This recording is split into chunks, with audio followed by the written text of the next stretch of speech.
I'm 205 Kay. I'm straight out of Birmingham, Alabama. Yeah, that's pretty much it. I rap like a motherfucker, and I sing a little bit. So yeah, that's pretty much it. About 3 years publicly, but I've been making music for years since I was probably like 11. I'm gonna be 28. I probably don't look it, black don't crack. But I've been doing it for 3 years. And they call when I sign me a deal, bitches might die. I pray to the Lord, he don't crucify, but I'm just seeing real with some blood ass eyes. Her nigga was munching on his melatonin, this pussy so fat right between my little thighs. If I want to know west, he got hit from the side. And if the dick hitting, I might wanna ride. Dick glide on that shit while it be out the side, but he gave me some hit, I ain't gave it. A summer night in Birmingham, Alabama. What seemed ordinary at first. Music played. Laughter filled the air. But just minutes later, the entire neighborhood fell silent. On the front porch, a young woman lay motionless, blood spreading across the floor beneath her. Someone called her name in desperation, but no answer ever came. That was Kayla Warren, 28 years old, known in the underground scene by her stage name, Quay. A rapper, a single mother, a strong black woman who had once used music to tell the world about the pain she'd lived through. She wasn't a celebrity, not a star, but to those who had heard her rap, sat in her chair while she braided their hair, or read her raw, heartfelt posts, Kayla was a light. But on the night of the 21st of August, 2024, that light was extinguished. Kayla was shot dead in the middle of a gathering with friends, all because of a revenge plot she had nothing to do with. What led an innocent woman to such a cruel, untimely death? Who was behind this cold-blooded plan? And why even now has justice still not spoken her name? In today's video, we'll take you deep into every detail, every haunting clue of this case. A heartbreaking story of trust betrayed, of justice left silent, and of a woman who died simply because she was in the wrong place, at the wrong time. Don't forget to hit like and subscribe to join us as we uncover more chilling, tragic, true crime cases. And drop a comment to let me know where you're watching from. Let's begin. Kayla Alexandria Warren, known as Quay, was born and raised in Birmingham, Alabama, a city all too familiar with dreams choked out by violence and injustice. As the daughter of a working-class family, Kayla stepped into adulthood, carrying heavy responsibilities on her shoulders, juggling motherhood, school, and work, all while chasing her dream of becoming a rapper. She had no team, no management, no spotlight, just her phone, a makeshift microphone, and thousands of lyrics written during sleepless nights. Rap, for her, wasn't entertainment, it was survival. Each track was a scar, a confession, a way to breathe when life became too suffocating. Outside of music, Kayla was a skilled hairstylist, loved by clients throughout the community. She once shared, "A good hairstyle can make a woman feel more confident, love herself more." It was how she provided for her child through both passion and hard work. Friends described her as warm, resilient, quick to smile, yet often deep in thought. Still, Kayla's social media sometimes revealed shadows, vague posts about betrayal, about people who smile in your face but hide a knife behind their back. When it came to relationships, Kayla had no known enemies. She had no run-ins with the law, no ties to gangs, no record of dangerous behavior. But in the months leading up to her death, she grew quieter, posting less online, and slowly distancing herself from certain old friends. One of the people seen with her in recent months was 20-year-old Nabrian Adams, a young man with a baby face, but a record that was far from clean. No one knew exactly what their relationship was, friends, colleagues, or just casual acquaintances. All that's known is that on that night they were both at the same gathering, laughing and talking. And then, both fell to the ground, under a hail of bullets no one saw coming. The questions remain. What had Kayla and Nabrian unknowingly been pulled into? Was there a secret between them that's yet to be revealed? Or was it all just a deadly coincidence? No one expected Kayla to die, but it seems she somehow felt it coming. In the weeks before that fateful night, her social media began to fill with unusual posts. "Not everyone who smiles at you is your friend. I'm quiet not because I don't know, but because I'm watching. I'm tired of trusting the wrong people." No names, no direct accusations, but those cold, pointed words said it all. Kayla was suspicious, disappointed and hurt by someone very close to her. She never said it out loud, but the caution began to show. She posted fewer personal photos, interacted less with old friends, and all but disappeared from her usual social gatherings. To those who asked, she gave only vague replies. She was guarded, defensive, afraid of betrayal. No one knew where that unease came from. But looking back now, those weren't random moods or passing thoughts. They were farewells, disguised as silence. As for Nabrian Adams, the other life lost that night, there were troubling signs as well. While he had no prior convictions, police say he had ties to a group of young men involved in criminal activity, including an unreported robbery. A robbery in which Todd Green, the man later named as the prime suspect, had once been the victim. The exact nature of Nabrian and Kayla's relationship remains unclear.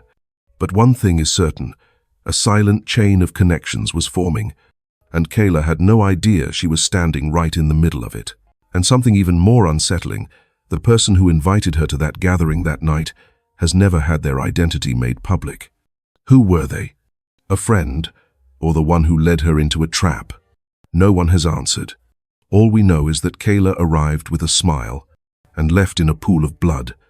In many murder cases, there's usually a clear moment when tensions explode: a public argument, a direct threat. But in Kayla Warren's story, everything unfolded in silence, slow and hidden, like poison seeping in. Behind the screen, hidden in what seemed like harmless messages, a plan for revenge was already taking shape. The story begins with Todd Green, a 2-3-year-old who had been the victim of an organized robbery a few months earlier. Though he never fully reported it to the police, conversations online made one thing clear: he hadn't forgotten, and he hadn't forgiven. In messages recovered from the account of James Curiel, Jameson Todd's close friend, police found chilling words. "Tomorrow night, I'm bringing the stuff. They won't see it coming. In and out quick. Leave nothing behind." This wasn't emotion anymore. This was a plan. The messages, combined with location data and timestamps, lined up exactly with the night Kayla and Nabrian were killed. But the strangest part: not a single word mentioned Kayla. Her name was never in the plan. She wasn't the target. She had done nothing wrong. It all points to one thing: Kayla was pulled into someone else's spiral of hate.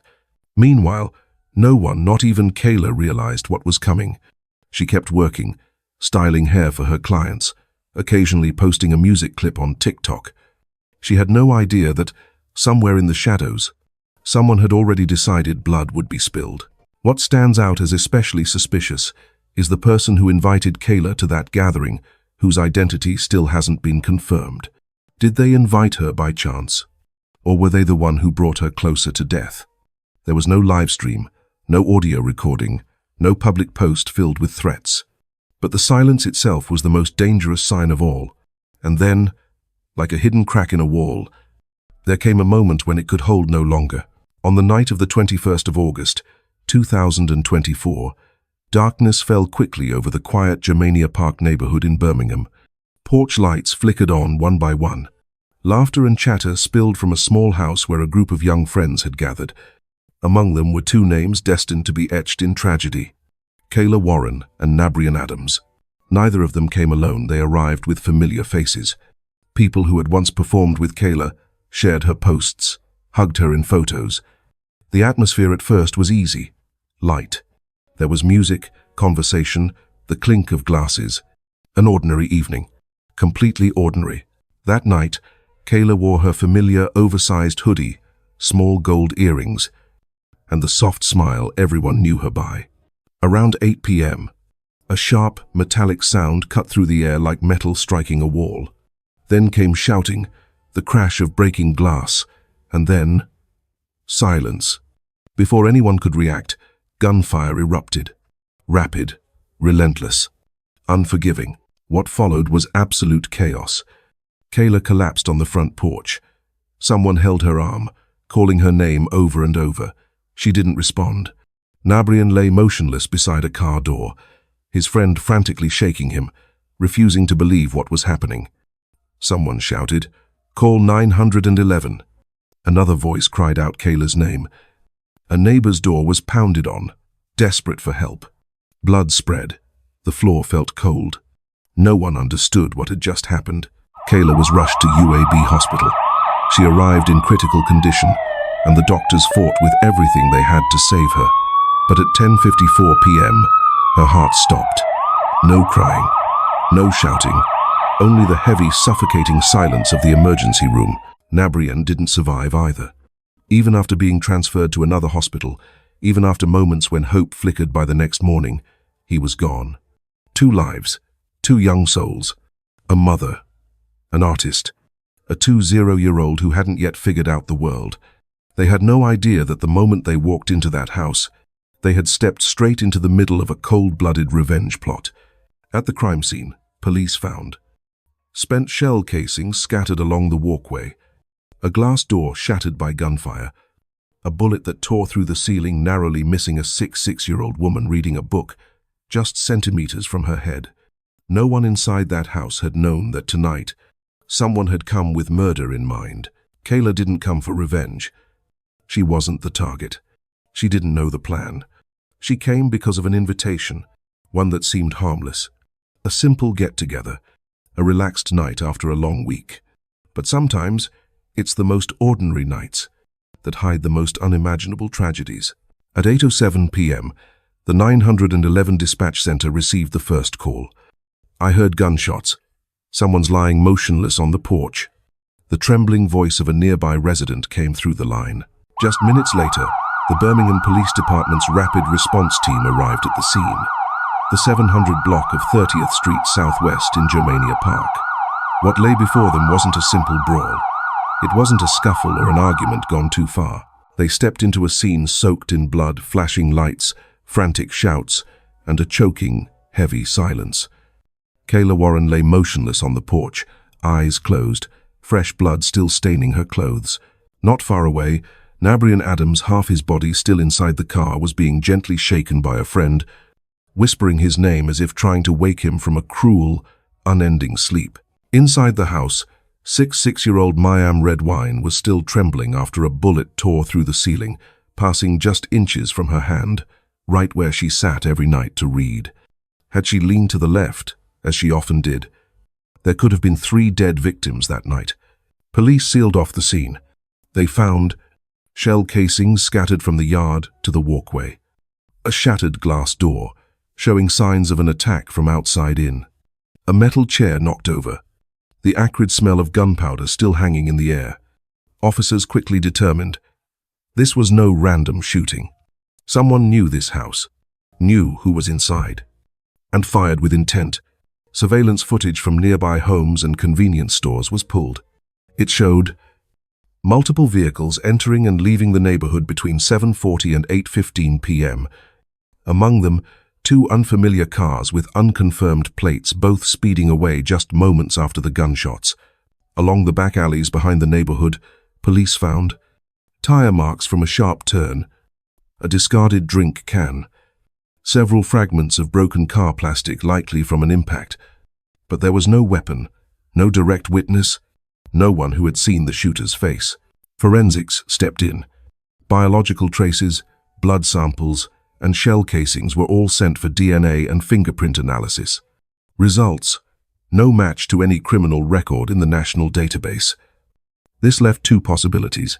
The shooter had no prior record, or the shooter was extremely careful, leaving nothing identifiable behind. At the same time, detectives began digging into the connections between Kayla, Nabrian, and the people present at the gathering that night. They traced deleted text messages, Facebook accounts that had been deactivated, old posts with vague cryptic content.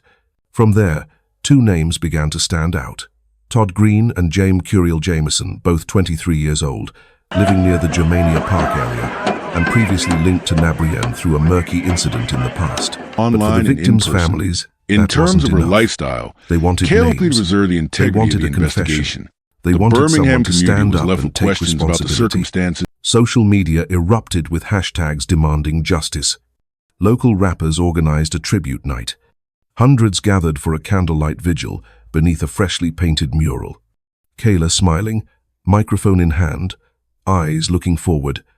And somewhere out there, the one who pulled the trigger still walks free.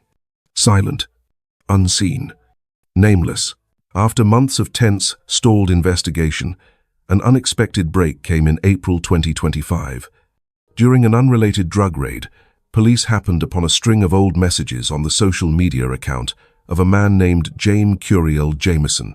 At first, the messages seemed like nothing more than trash talk and vague threats. But the more investigators read, the colder their blood ran. "I'm bringing the stuff. They won't see it coming. Make it quick. Get out fast. Leave nothing behind. Don't let anyone see your face." When the timestamps of those messages were compared to the moment Kayla and Nabrian were killed, the alignment was exact, down to the minute, down to the second. According to investigators, Todd Green Jameson's close friend had once been the victim of a robbery, and he believed Nabrian was involved. No official police report was ever filed, but in the conversations, Todd's bitterness was unmistakable. "I haven't forgotten. I'll get it back." A plot was slowly taking shape, fed by hatred, driven by silence. Arrest day. Todd Green was taken into custody during a coordinated raid. He offered no resistance, no denial, but no confession either. James Curiel Jameson was arrested shortly afterward. Police announced, they have their suspects.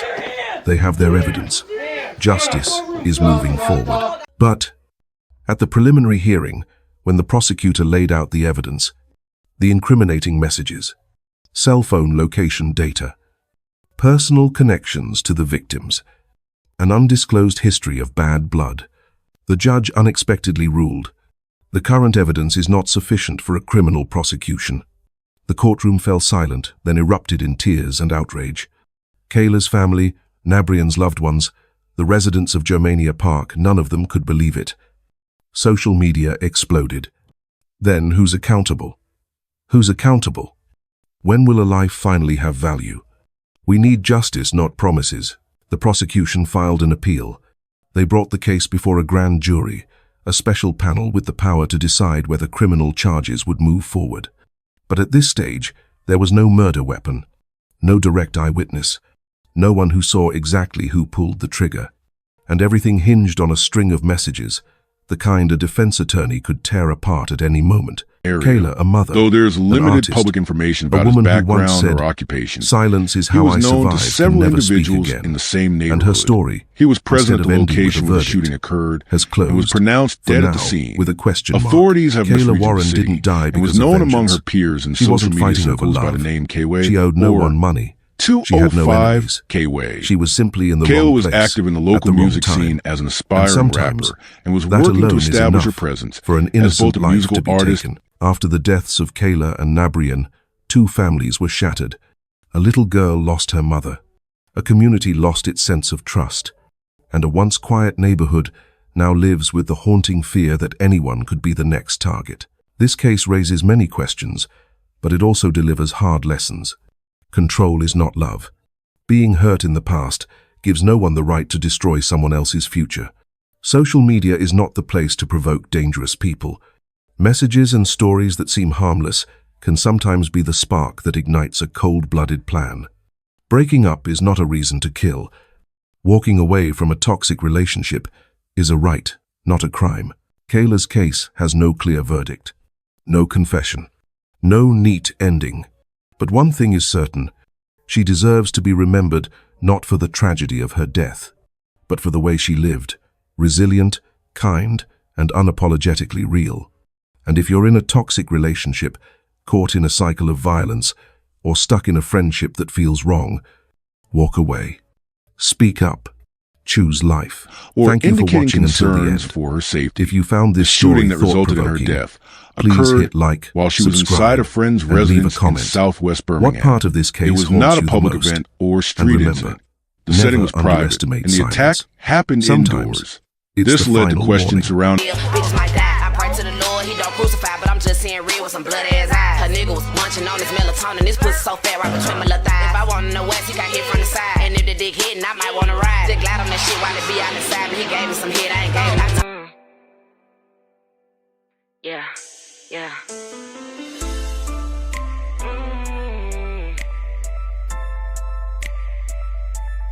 Baby, you ride for me.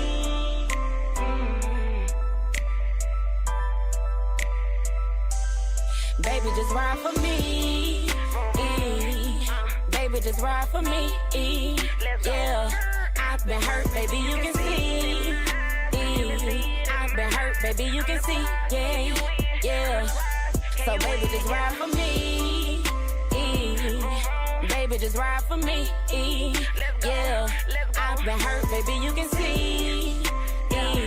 I've been hurt, baby, you can see. Yeah, ride for me, ride for me.